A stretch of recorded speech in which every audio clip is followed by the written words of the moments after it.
pedir a minha forneria original. Peça a sua com o cupom CHARLA10. Link na descrição. Você se considera um dos maiores presidentes da história do Flamengo?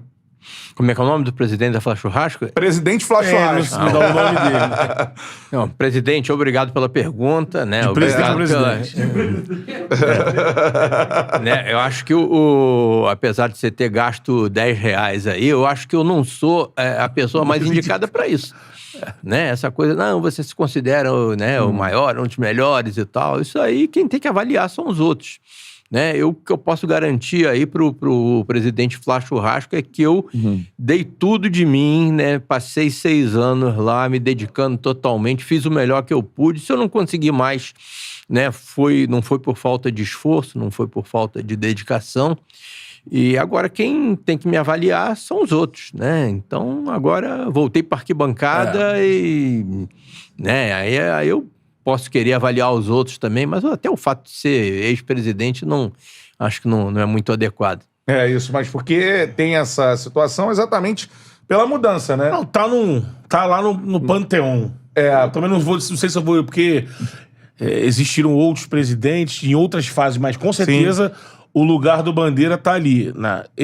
Quando tiverem os livros, o capítulo de Revolução no Flamengo, a Revolução de 2012, vai estar o capítulo com o presidente Bandeira de Mello, que entrou com o pessoal da Chapa Azul e tocou um projeto que ninguém imaginava, né? Porque uma coisa é você apresentar um plano. Ó, temos um plano aqui, vamos salvar o Flamengo. Vocês, rubro-negros, que estavam ali rubro-negros ilustres, se juntaram e tal. Ó, o Flamengo precisa de ajuda, vamos ajudar. Ó, esse aqui é o plano. Ok, plano aqui, pessoas gabaritadas e tudo mais. Monta uma chapa, consegue entrar. Então vamos desenvolver. Mas e aí, vai rolar? Pode não rolar. Futebol é muito complexo, mas aconteceu, então é um mérito maior ainda, porque aconteceu, conseguiram tirar do papel e realizar. E pra gente começar a passar por esse processo, a gente teve alguns jogadores aqui que, enfim, eu na época era setorista do Flamengo, tive muito contato. Felipe Goleiro, né, que veio ali naquele período. O David, né, também atacante, já esteve aqui com a gente. Já teve mais gente por aqui, cara, Diego Maurício recentemente. David já tinha saído quando eu cheguei. Então, exatamente. Só que o que disse pra gente o David foi o seguinte: no momento em que você assume a presidência do Flamengo, o Flamengo já devia salários a alguns jogadores e tal. E ele falou, cara, o Bandeira foi muito legal comigo, porque ele chegou e falou assim, olha só, eu não tenho dinheiro pra te pagar agora, mas você... mas eu vou te pagar. Acho que entra na justiça que daqui a pouco eu vou te pagar tudo que o Flamengo te deve. Queria que você falasse um pouco sobre esse cenário, e era isso, com os figurões, tinha Wagner Love, David, uma galera que saiu nesse processo, né? Não, o Flamengo devia a todo mundo, né? O Flamengo devia 3, 4 meses de salário, tava com... Né, tinha casos de apropriação indébita, né? O Flamengo tinha conseguido aquele parcelamento da Time Mania, não honrou o parcelamento, né? Então, por isso que, né, as pessoas citam muito aquele meu discurso de posse, né? Que foi um discurso que foi até modificado para ficar mais grave ainda no próprio dia da posse, porque à tarde, a posse foi à noite, à tarde eu tive uma reunião na Procuradoria-Geral da Fazenda Nacional, né, ali na Avenida Presidente Antônio Carlos, né, e tive, assim, a consciência de que a encrenca era muito maior do que a gente imaginava. Era maior do que vocês imaginavam? Imaginava. Aí, na época, até a gente estava para receber uns valores lá do contrato da Adidas, né, e aí que eu cheguei lá pro procurador e falei, ó, nós vamos receber e era um valor que a gente estava imaginando, quem sabe, né, usar para reforçar o time de futebol. Quando eu vi aquilo ali, eu cheguei para ele, ó, vai entrar um valor aqui, eu não me lembro exatamente quanto é que era, 6 milhões, 5, 6 milhões e tal. Esse dinheiro vem todo para cá. Não paga toda a nossa dívida, mas pelo menos vocês saberem que daqui para frente vocês estão falando com pessoas sérias. Né? E efetivamente o dinheiro entrou e foi todo para lá.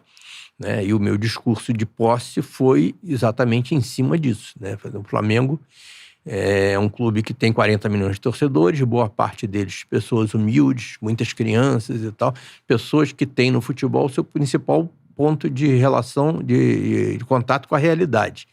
Né? Então o Flamengo tem que dar exemplo para essas crianças, para essas pessoas. Né? E hoje o exemplo que nós estamos dando, eu estou falando na época, está exatamente o contrário. Né? O Flamengo é um clube que é tido como mal pagador, que não cumpre seus compromissos, né? Tá sempre aí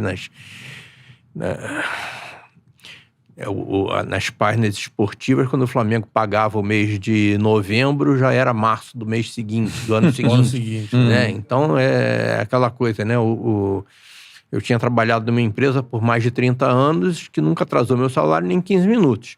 Né? Então, pagamento de salário não pode ser notícia de jornal.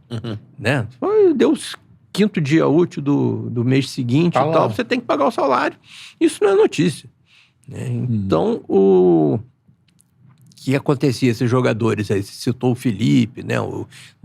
Tinha o Love, o David. Tinha o Wagner Love, né? Felipe, Léo Moura, né? Isso. Tinha jogadores que eu só conhecia eu lá de cima da arquibancada, né? Eles entravam em campo, né? E começavam, Felipe, Léo Moura. E aí, de repente, eu tava lá no Ninho do Urubu, na época, que ainda era um barracão cercado de lama por todos os lados, né? E olhando para eles, né? Meus ídolos, né? E eu devendo 3, 4 meses de salário para eles, né?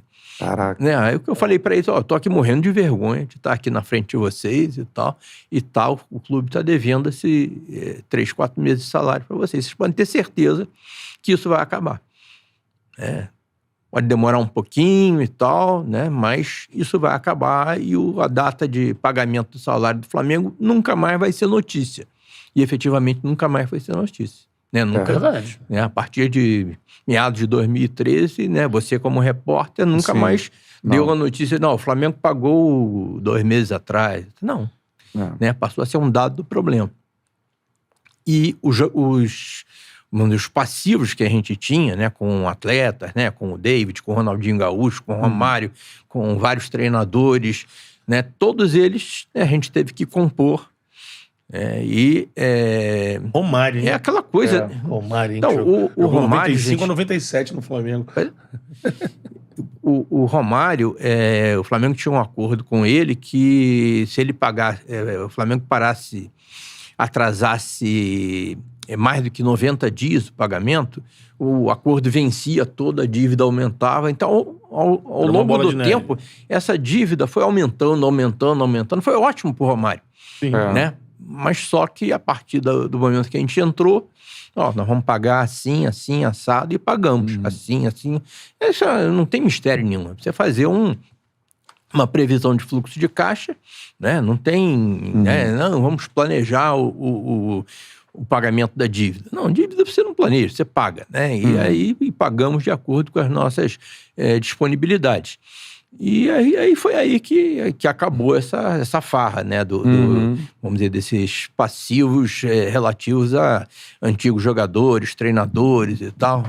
Aí eu passei até a viver assim, situações que eu não imaginava, né? Por exemplo, né, o empresário que cuidava da questão da logística de viagem do Flamengo, né? Era outro que também o Flamengo devia. Tinha um caminhão de dinheiro para ele. Né? Cara, dívida por todos os lados, assim. Aí o nosso diretor financeiro chamou ele e disse, estamos devendo isso e tal, nós vamos pagar em, sei lá, em 10 vezes, né, em 20 vezes e tal, seja o que for e tal, e daqui para frente a gente vai pagar em dia. Tá bom? Ele já tinha ouvido essa conversa várias vezes, nunca ninguém cumpriu, né? Aí, em determinado momento, aí, ele me procura para me agradecer, dizendo, presidente, eu queria te agradecer muito. Eu falei, mas por quê? Não, porque o Flamengo né, estabeleceu aqui um acordo comigo e está cumprindo. Eu falei, pô... né? Uma vez eu estava na hora do almoço andando ali perto da piscina e tal, veio uma professora de natação do Flamengo me agradecia também. Eu falei, professor... aliás, professora era ela, né? Mas... presidente, eu queria agradecer muito porque eu e meu marido estamos comprando aqui um imóvel e tal, nossa casa própria, e estamos usando o fundo de garantia, e aí o banco foi lá checar o nosso fundo de garantia e está lá tudo depositado. Ela me agradecendo isso, né? Quem está acostumado situação, com uma outra realidade, né? Aí você vê como é que é importante, como é que foi importante para o Flamengo esse tipo de coisa. Ainda que para fazer isso a gente tivesse que sofrer. Isso. Foi o que eu disse no discurso de posse. Nós vamos sofrer aqui algum tempo e tal, vamos sacrificar os nossos objetivos na área esportiva, na área social, para recuperar a credibilidade e a dignidade do time, do clube. E foi isso que aconteceu. Aproveitar que você citou exatamente a professora de natação, a dívida com a SEDAI era uma das coisas mais bizarras, porque isso na época foi noticiado, mas nunca vi o senhor falar sobre isso, que era algo assim, uma das coisas mais absurdas que podia existir, era uma dívida astronômica, era um craque, né? Na época falava isso, o Flamengo deve a SEDAI... Era o nosso segundo jogador mais caro. Mais caro. Era a conta de água. Porque o mais caro era o Wagner Love, que a gente também teve que... compor, nós tivemos que mandar ele de volta para a Rússia e tal. Até agradeço, ele foi extremamente compreensivo, o empresário dele também. Né? Foi uma coisa até que marcou, né? Uma diretoria que chega para resolver a situação do clube e, de repente, manda embora o seu principal jogador. Né? Mas teve que ser, né? E aquela coisa, né? É hora de fazer sacrifício. Né? E depois do Wagner Love, o nosso jogador mais caro era a conta da SEDAI, porque nós tínhamos aquela piscina olímpica do Flamengo que vazava água, né? Era até perigoso você manter aquela piscina vazando água, né? Podia rachar, né? E aí nós tivemos que tomar a atitude antipática também de fechar a piscina, né? E aí vamos começar a trabalhar para poder colocar uma piscina boa que né, demorou 2, 3 anos e tal, ter uma melhor piscina da América Latina, né? Mas começamos, né, com a atitude antipática de chegar para os sócios e dizer, não vai poder nadar aqui porque nós vamos fechar essa piscina.